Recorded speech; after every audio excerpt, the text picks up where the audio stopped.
Five, four, three, two, one. Well, my name's Mark Pellihas. I'm from Toronto, Canada, and I released my first solo single in I guess it was about September, and it was called "You Change Me," and it was sort of like a throwback, vintage kind of song that I just was really inspired by a lot of the artists from the past in the early Motown period. That just music I really love, and made me, it just gave me a lot of basically inspiration to try to write something in that genre. But not that I ever felt that I was really at that level. Like I was more of a respect thing, a love thing for it. Not that I'm trying to pass myself off as an artist from that time period. Just that I really, really, really loved it. So that kind of came out, and I have a whole bunch of songs that I've kind of finished over the years, and they're all kind of different, contrasting musical genres. Some of them are kind of a little bit jazzy. Some of them are more soul-based songs. Some are kind of like pop reggae songs, because I do play in the band Magic. So I have all these records that kind of that have that vibe too. So I've just basically been trying to figure out, what to kind of put out and for my own solo music, and that was the first one that just kind of just sort of oozed out. And and the next one I'm going to be putting out, I think our plan is to do it in January. It's called Lifetime. It's not quite as vintage and retro as the first one. It's more kind of, I guess, maybe a decade later. Sounds more 70s than early 60s. And I'm excited to put that one out. It's something I've been putting some time in. For me, like the writing comes real fast, but then trying to mix it is the part that takes a long time. So, right. But that's basically what I've been working on recently. What inspired you, Mark? As far as like you said, you started kind of 60s and then 70s. What inspired you in total as far as coming up with the process? The process is such a good question. That inspired me for the process, I think, is just loving other music and just being a fan of other artists and other musicians. And I do a Motown cover gig every week where I got to sing for like 3 hours here in LA. And I think just absorbing all that material and having to really ingest it, and all the lyrics and all the beautiful harmonies and just the basic sonic aesthetic of that music, having to really take it in and having. Pardon me. Go ahead. I was gonna say, who's some of your favorite Motown musicians? Well, I have so many, but I would have to say that my favorite artist of all time, like someone I really look up to and think is like a musical genius, that a lot of people I talk to, my friends as well, we all kind of agree that Stevie Wonder is like the king. That's just my personal feeling, but I really venerate him. I look at him as someone who's on a whole other level, that kind of just is a genius, and I'm just very happy that he's come here to give his gift to everyone. I just feel like he's like the ultimate example of someone who hears music in a really beautiful way. So I would say that he's probably my favorite of all time. But I do love so many artists. I like for my first single, I kind of wanted to go really early on. So I got it from sort of the Sam Cooke feel. I was really influenced by songs like "You Send Me," just because the feel of that song, like "Darling, you send me," like the way he has his voice on that song, it just kind of gave me that like that 6/8 kind of triplety shuffle type of thing. That gave me a lot of inspiration. But I just I look at I often go to Donny Hathaway to listen to how he treated. Even the way he did other people's songs, his rendition of "What's Going On," for instance, Marvin Gaye's song, the way he plays that, his version of it is something that I thought, whoa, that was probably when I first heard that for the first time, that just was kind of like a eureka moment where I thought, okay, that's beautifully rich, but I'm inspired by contemporary artists too. It's not all necessarily artists of the past, but I feel like some of those examples are maybe the ones that are the most prevalent in my my music. Right. But I'm a huge jazz nerd too, buddy. So I basically did a lot of studying of that style, and I actually went to school for that genre. So basically, I think a lot of those influence came through. I was really inspired by like the piano playing of Bud Powell and people like John Coltrane, and there's a huge ton of music out there, and there's just so much stuff that seeps in, and right. I think that's it. All of it just kind of came at me, and I feel like I'm just trying to do my best to make my own stuff. One of my questions for you, Mark, was when creating these new two records, how did you start? Was it production first? Was it song lyrics? Yeah, that's a great question too, man. I'm super heavy into production, but for the first, like, because I really have only dropped one solo single so far. That's like the one that I feel really represents me. I have some other duets. I've done 2 duets with Jamaican artists in the reggae style, which I feel so happy to do. But that came from me doing Rude and then them hitting me up to try to do productions with them, and then it ended up turning into a duet. But the main song that I've done that I'm like, okay, this is my own music is You Change Me. But that one wasn't really production heavy in the writing. But your question is really good, because I do have a bunch of records that definitely did come from that process, as opposed to me sitting there. Like this one was more, I had that Sam Cooke song in my head. Had a guitar in my hand, and I did it sort of the more traditional old way of like, hashing it out with the melody. The melody came first, and then I kind of started like harmonizing it with a simple progression. Very easy, simple kind of songs, nothing crazy musically that's gonna, blow your mind. It's just kind of I try to make it just a simple song. But I have a bunch of songs that are from doing production, and actually, admittedly, some of them were me just trying to do production even for other people.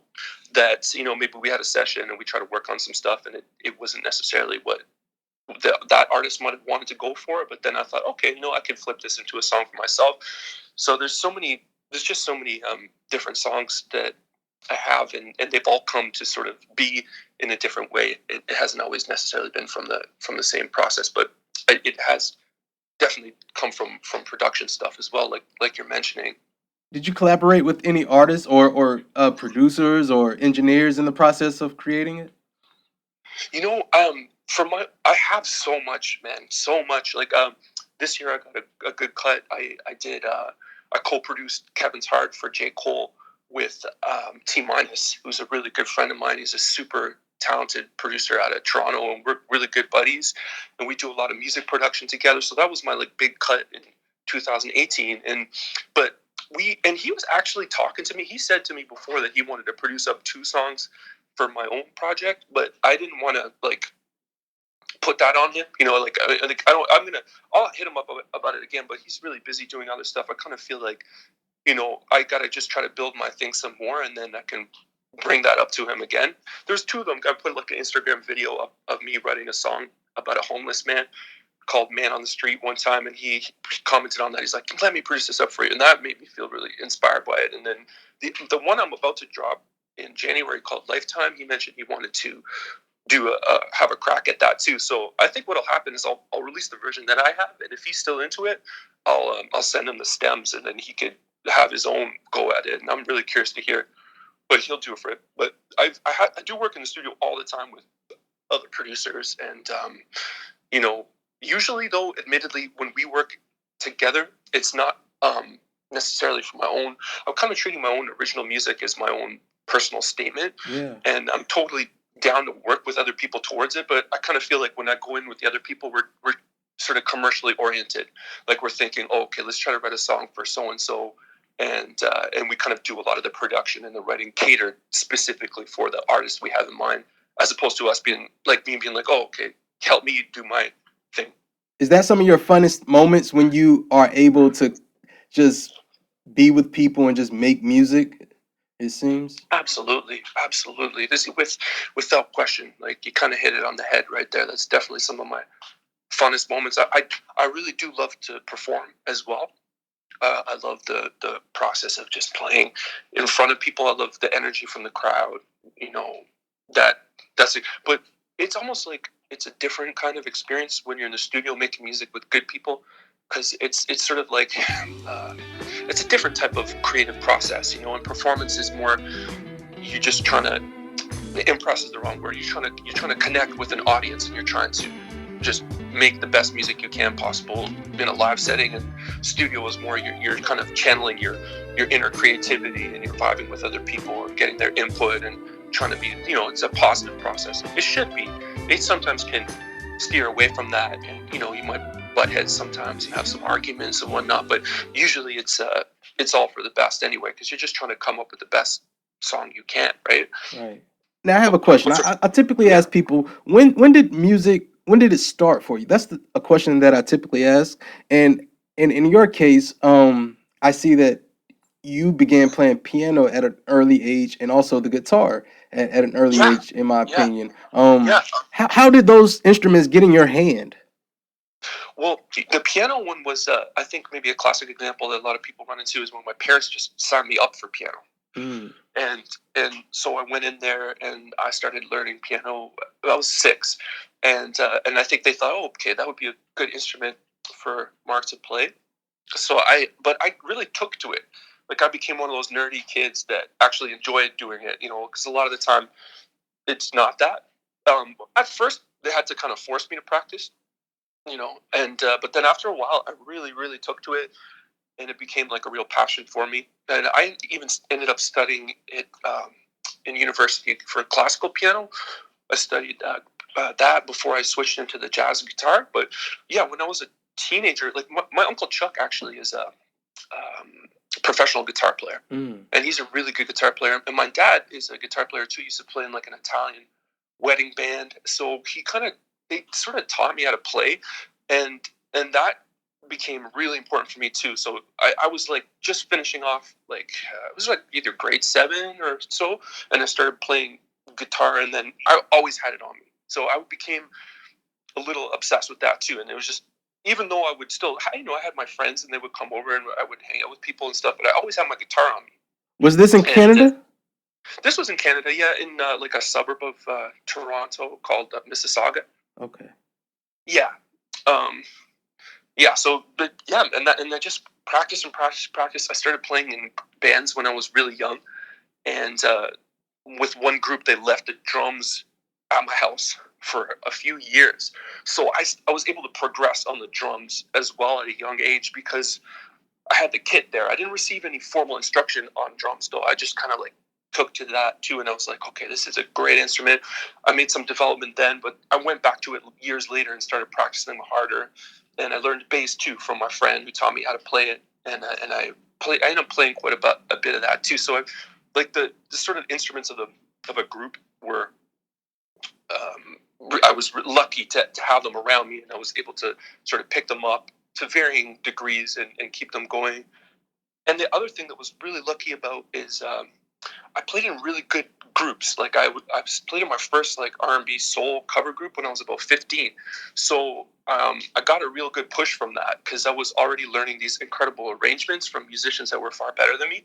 Like I was the younger guy in the group, and they were just sort of showing me how to play it. And then I played a bunch of other styles too. I played a lot of Brazilian music. I played in a salsa band. I played at one point in a klezmer group, doing like sort of traditional Jewish music. I played in numerous R&B bands, some rock bands, and the one that's super helpful one is I played in a gospel group called Divine Worship for a couple of years, and they taught me a ton because it was then that I finally started, like I knew I was like a full-fledged musical nerd at that point. I was just trying to absorb everything, and that style of music in that particular group was the most challenging for all the hits on the drums as well as how the interactivity of the keys and the guitar worked. And that was like a huge musical awakening for me too, to be in that setting and absorb that music. So I was super lucky, like very, very lucky.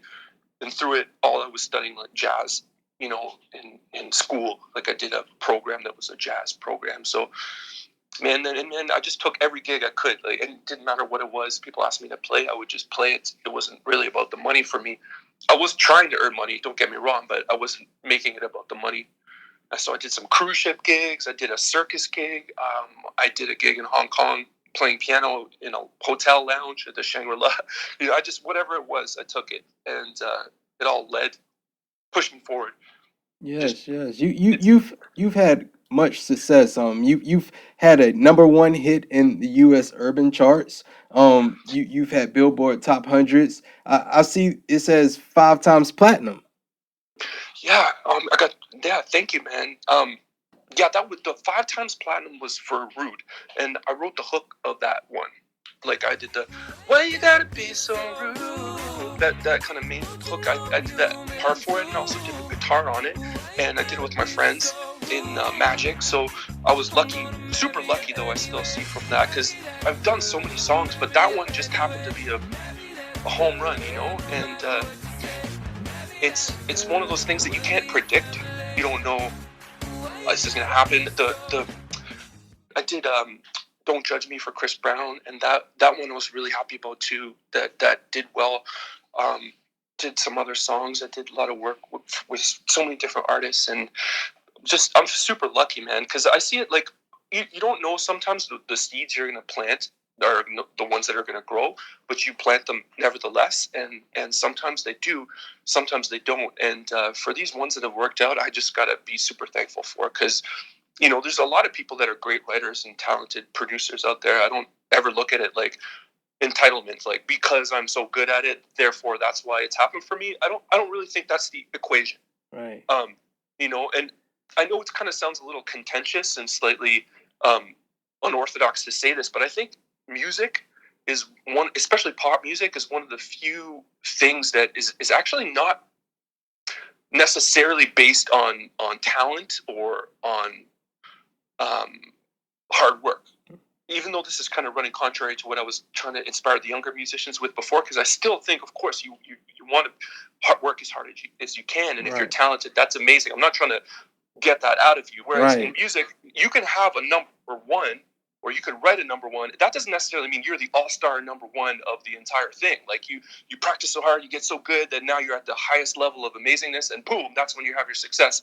It's not based on that. It's actually not really about that. It's about a bunch of other things. That doesn't mean you can't be amazing, because you could be someone like Bruno Mars, who does have a phenomenal, incredible voice, right? And so he's still succeeding. He's doing amazing. So yeah, there's amazing people at the top. There are. Right. We got the Beyoncés. We got people that are incredible. But then we also, I don't want to list who I think are not the incredible people, but we got those ones too. Right. They're there. Right. So, timing. It's timing, man.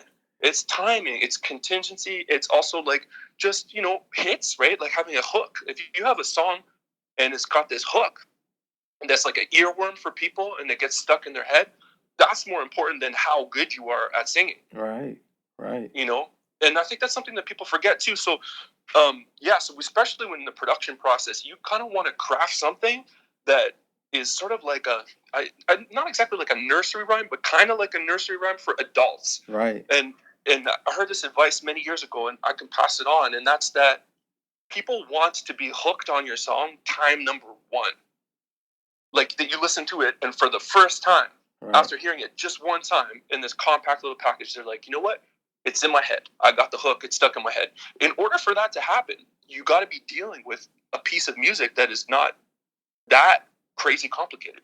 Right. And this doesn't go for all genres. Of course, we got people killing the game right now, like Robert Glasper, who is just so deep and is definitely not trying to give you something that you can sing back the first time. He's trying to push music forward. He's blending hip hop with jazz. He's using the best singers in the world, the best musicians in the world. He's one of the best musicians in the world. He's pulling together. So, I respect that too. But that's a whole other thing.